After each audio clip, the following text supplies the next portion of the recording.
Hey, how are you? Hi, doing great, and you? I'm doing wonderful, thank you. I'm so excited to be able to chat with you today about your album. Oh, thank you so much. So let's start. 2 years after the release of your album Christmas in the City, you're back with a lullaby album called Forever. So first, why have you decided to give this name to it? So I chose the name Forever for my new album, my new lullaby album, because my son's name is Ever.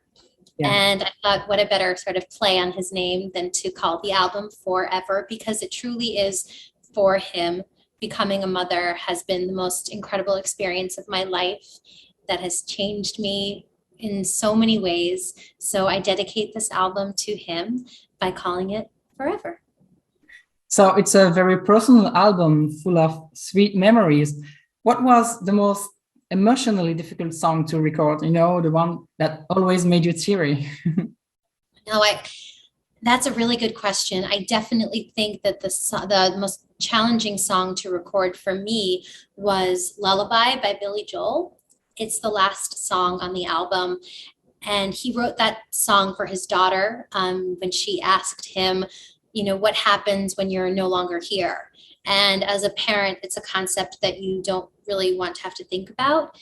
So as I was recording it and singing the lyrics and thinking of the meaning of the song, it brought up a lot of emotions for me. And it was a little challenging to sing, but it's Yeah. truly such a beautiful song. And I'm a very big Billy Joel fan, so I really wanted it to be on the album.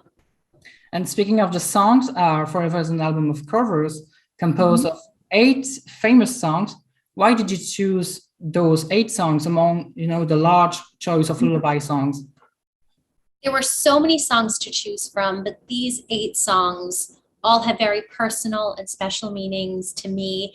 They were either songs that I sung during my pregnancy or that I now sing to my son, or songs that were meaningful to me throughout my life. So they all come with a very special meaning. I listened to Here Comes the Sun by the Beatles on the way to the hospital before I gave birth to my baby. So listening to each song, there's something very special for me, but they're all songs too that, people have loved for many years. And whether or not you have children, they're also relaxing and soothing. So you can Yeah. listen to it, whether or not you're a parent, if you want something to just relax to. I think that everyone could use a little peace right now. So hopefully this will bring them just that. Forever will be released on November 5th. Can Mhm. we expect a tour in 2022?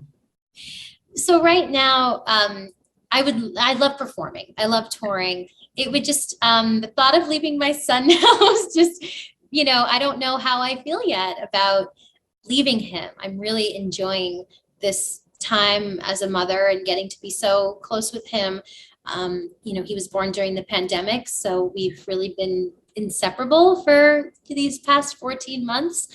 But I know that the time will come when I feel ready. And doesn't mean he can't come with me and, come on the road and get to see the world and travel. And I so enjoy traveling and getting to meet all of the incredible fans who have supported me for so many years. So hopefully sometime soon I'll be able to get back out there. Yeah, hopefully soon. And through this record, what message are you hoping to bring to give to the world, if there is one, of course? Yeah. Well, I definitely think it's been a very challenging 2 years for everyone all over the world. So, like I mentioned before, whether or not you are a parent or you have children, I hope that this album brings a sense of joy and peace and relaxation to everyone, because I really think that we all need that right now. I literally can't wait to listen to it. And you are also coming back on Broadway in just Yeah. a few days for Spring Awakening reunion. How are you feeling about that? Are you nervous? I'm so incredibly excited to get back on a Broadway stage and perform, to be doing Spring Awakening again, to be with our cast and to all be reunited. I feel incredibly grateful. We're doing this performance to benefit the Actors Fund, and I know we're all really, really excited about that, to donate all of the proceeds to them. And I think it's going to be one epic, incredible, and emotional night. Have you started repetitions yet?